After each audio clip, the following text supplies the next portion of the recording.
വാൽപ്പാറ അപകടത്തിൽ മരിച്ചവർക്ക് കണ്ണീരോടെ വിട നൽകിയ നാട്. ആയിരങ്ങളാണ് പാങ്ങ അമ്പലപ്പറമ്പ് ഗവൺമെന്റ് ഹയർ സെക്കൻഡറി സ്കൂളിലെ പ്രിയപ്പെട്ടവർക്ക് അന്ത്യാഞ്ജലി അർപ്പിക്കാനെത്തിയത്. അധ്യാപകരായ അജിതയുടെ സംസ്കാരം വൈകുന്നേരം ഷൊർണൂർ ശാന്തിതീരത്തും ആശയുടെ സംസ്കാര ചടങ്ങുകൾ കൊളത്തൂർ തറവാട് വീട്ടിലും നടക്കും. പാങ്ങ് പള്ളിപ്പറമ്പ് ഗവൺമെന്റ് LP സ്കൂളിൽ നിന്നുള്ള വിനോദയാത്രാ സംഘം സഞ്ചരിച്ച വാൻ ഇന്നലെ വൈകിട്ടാണ് വാൽപ്പാറ ചുരം റോഡിൽ 500 അടി താഴ്ചയിലേക്ക് മറിഞ്ഞത്.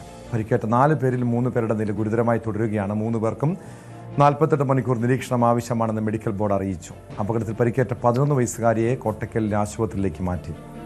മലപ്പുറത്ത് നിന്ന് CV അനുമോദും വാൽപ്പാറയിൽ നിന്ന് ഡാനി പോളും ചേരുന്നുണ്ട്. ആദ്യം അനുമോദിലേക്കാണ്. അനുമോദ്, സങ്കടകരമായ കാഴ്ചയാണ് ഇന്ന് കണ്ടത്.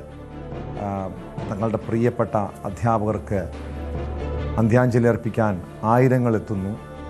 ഇനി ആരുടെയൊക്കെ സംസ്കാര ചടങ്ങുകളാണ് നടക്കാനുള്ളത്? അതിൻ്റെ ക്രമീകരണങ്ങൾ എങ്ങനെയാണ്?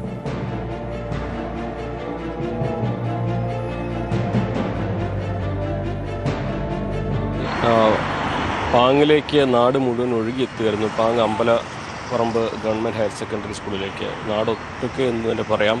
വലിയ ഒരു ജനപ്രവാഹം തന്നെ അവരുടെ പ്രിയപ്പെട്ട അധ്യാപകർക്ക്, അവരുടെ പ്രിയപ്പെട്ട സുഹൃത്തുക്കൾക്ക് അവസാനമായി യാത്രാമൊഴി നൽകാൻ ഉണ്ടായിരുന്നു. ഉച്ചയോടെ 11 മണിക്ക് മുമ്പ് തന്നെ സ്കൂളിലെ പൊതുദർശന ചടങ്ങുകൾ പൂർത്തീകരിച്ച് മൃതദേഹങ്ങൾ അവരവരുടെ വീടുകളിലേക്ക് വിട്ടയച്ചു, അല്ലെങ്കിൽ വീടുകളിലേക്ക് കൊണ്ടുപോയി. അതിനുശേഷം ഇപ്പോൾ ഇനി ബാക്കിയുള്ള സംസ്കാര ചടങ്ങുകൾ അജിത ടീച്ചറുടെയും ആശ ടീച്ചറുടെയുമാണ് എന്നാണ് അറിയാൻ കഴിയുന്നത്. അജിത ടീച്ചർ ഷൊർണൂർ ശാന്തിതീരത്തും ആശ ടീച്ചറുടെ കൊളത്തൂരിലെ വീട്ടിലുമായിരിക്കും നടക്കുക എന്നാണ് അറിഞ്ഞിരിക്കുന്നത്. വൈകുന്നേരം 4 മണി വരെ ആയിരിക്കും ഉണ്ടാവുക. അജിത ടീച്ചറുടെ രണ്ടാമത്തെ മകൾ ആയുർവേദ കോളേജിൽ പഠിക്കുകയാണ്. ആ കുട്ടിക്ക് ഈ മരണവിവരം അറിഞ്ഞിരുന്നില്ല. കുട്ടിയുടെ പരീക്ഷ എഴുതിയതിന് ശേഷം മാത്രമാണ് കുട്ടി വിവരം അറിഞ്ഞത് എന്നാണ് നമുക്കറിയാൻ കഴിയുന്നത്. അത്രമാത്രം കുടുംബം ഈ ഒരു ദുരന്തത്തിലാകെ ഞെട്ടി ധരിച്ചിരിക്കുകയാണ്. ടീച്ചറുടെ മൂത്ത മകൾ കാൺപൂരിൽ ആ കുട്ടി വന്ന ഉടനെ തന്നെ 4 മണിയോടെ മൃതദേഹം ഷൊർണൂരിലേക്ക് കൊണ്ടുപോകുമെന്നാണ് അറിയുന്നത്. മറ്റ് എല്ലാവരുടെയും ചടങ്ങുകൾ ഉച്ചയോടെ തന്നെ പൂർത്തീകരിച്ചു. പ്രധാനമായിട്ടും ഒരു സ്കൂളിലെ 5 അധ്യാപകരും അതേ സ്കൂളിലെ ഒരു പാചക ജീവനക്കാരിയുമാണ് മരിച്ചത്. അതിൽ തന്നെ ഇപ്പോൾ നമുക്കറിയാൻ കഴിഞ്ഞത് അബ്ദുൾ മജീദിൻ്റെയും റുഖിയയുടെയും. അബ്ദുൾ മജീദ് കാഴ്ചശേഷി ഇല്ലാത്ത അധ്യാപകനാണ്. അദ്ദേഹത്തിൻ്റെ ഭാര്യ റുഖിയ, അവരുടെ 2 പേരുടെയും സംസ്കാരം പാങ്ങ് മാട്ടാത്ത് ജുമാ മസ്ജിദിലാണ് നടന്നത്. അതേപോലെ തന്നെ അധ്യാപിക റംലയുടെയും ഷക്കീലയുടെയും സ്കൂളിലെ പാചക ജീവനക്കാരിയായ സാജിദയുടെയും സംസ്കാരം പാങ്ങ് വലിയ ജുമാഅത്ത് പള്ളി ഖബർസ്ഥാനിലും, സുഹറ ടീച്ചറുടെയും മകൻ ഹാഷിമിൻ്റെയും സംസ്കാരം ഈസ്റ്റ് പാങ്ങ് ജുമാ മസ്ജിദിലുമാണ് നടന്നത്. ഇനി 2 പേരുടെ മാത്രമാണ് ബാക്കിയുള്ളത്. വൈകുന്നേരത്തോടെ നടക്കുമെന്നാണ് അറിയുന്നത്. എന്നാണെങ്കിലും നാടൊന്നാകെ വലിയൊരു ദുരന്തത്തിൻ്റെ ഈ ആഘാതത്തിലാണ് ഇപ്പോഴും ഉള്ളത്. ഇത് ഒട്ടും വിശ്വസിക്കാൻ കഴിയുന്ന ഒരു സാഹചര്യമല്ല എന്ന് എല്ലാവരും ഒരേ സ്വരത്തിൽ പറയുന്നു. ആ സ്കൂളിലേക്ക് ഇനി ആകെ 8 ജീവനക്കാരാണ് ആ സ്കൂളിലുള്ളത്. അതിൽ 5 അധ്യാപകരും അവിടുത്തെ ഒരു പാചക ജീവനക്കാരിയുമാണ് മരിച്ചത്. സ്വാഭാവികമായിട്ട് ആ സ്കൂളിലേക്ക് ഇനി അധ്യയന വർഷം തുടങ്ങുമ്പോൾ ഉണ്ടാകുന്നൊരു അവസ്ഥ അത് നമുക്ക് പറയാൻ കഴിയുകയില്ല. സാധാരണ എല്ലാ വർഷവും കുട്ടികളെ മിഠായിയും പുസ്തകങ്ങളും ഒക്കെ നൽകി സ്വീകരിക്കുന്ന പ്രിയപ്പെട്ട അധ്യാപികമാർ ആ വർഷം ഇനി മുതൽ ഇവിടെ ഇല്ല എന്ന യാഥാർത്ഥ്യമാണ്. ആ കുട്ടികൾ ചിലപ്പോൾ സ്കൂൾ തുറക്കുമ്പോഴായിരിക്കും അവർക്ക് അത് ഉൾക്കൊള്ളാൻ കഴിയുക. എങ്ങനെയായിരിക്കും അവരതിനോട് പൊരുത്തപ്പെടുക എന്നൊക്കെ കണ്ടു തന്നെ അറിയണം. കുട്ടികൾക്ക് കൗൺസിലിംഗ് നടത്തുമെന്നൊക്കെയാണ് മന്ത്രി V ശിവൻകുട്ടി ഉറപ്പ് നൽകിയിരിക്കുന്നത്. എന്നാണെങ്കിലും ഒരു സ്കൂളിലെ മുഴുവൻ പേരും എന്നൊക്കെ നമ്മൾ പറയാം, 3 പേർ മാത്രമാണ് ബാക്കി. ഇല്ലാതെയാവുന്നത് അത്യപൂർവമായിട്ടുള്ള ഒരു സംഭവം തന്നെയാണ്. എന്നാണെങ്കിൽ നാട് ഇപ്പോഴും ആ ഒരു ദുരന്തത്തിൽ നിന്ന് കരകയറാൻ കഴിയാതെ വെറുങ്ങലിച്ച് അതാണ് അനുമോദ് സൂചിപ്പിച്ചതുപോലെ അസാധാരണമായ സങ്കട കാഴ്ച. ഒരു നാട് മുഴുവൻ അതിൻ്റെ ഞെട്ടലിൽ നിന്ന് മാറിയിട്ടില്ലൊരു കണ്ണീർ കടലായിരുന്നു ഇന്നവിടെ കണ്ടത്. പ്രത്യേകിച്ചും ആ കുരുന്നുകൾ, ഇനി അവരെ പ്രിയപ്പെട്ട അധ്യാപകരെ ഇനി കാണാൻ കഴിയില്ലെന്ന നൊമ്പരം, പ്രിയപ്പെട്ട മക്കൾ,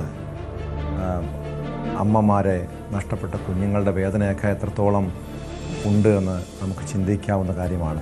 വാൽപ്പാറയിൽ നിന്ന് ഡാനി ഇപ്പോൾ കൂടി ചേരുന്നുണ്ട്. ഡാനി, നമുക്കറിയാം ഇത് ഇന്നലെ മുതൽ ഈ ഒരു വാർത്ത പുറത്തു വന്നത് മുതൽ തന്നെ വലിയ ഞെട്ടലിലാണ് മലയാളികൾ.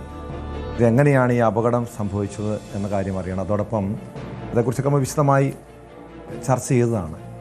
അതോടൊപ്പം അറിയേണ്ട ഒരു കാര്യം, ഈ പരിക്കേറ്റ ആളുകളുടെ ബാക്കിയുള്ളവരുടെ ആരോഗ്യനില ഇപ്പോൾ എങ്ങനെയാണ്, അവരുടെ മെഡിക്കൽ ബോർഡ് വിവരങ്ങൾ, ഇതുമായി ബന്ധപ്പെട്ട വിവരങ്ങളൊക്കെ പുറത്തുവിട്ടിട്ടുണ്ടോ?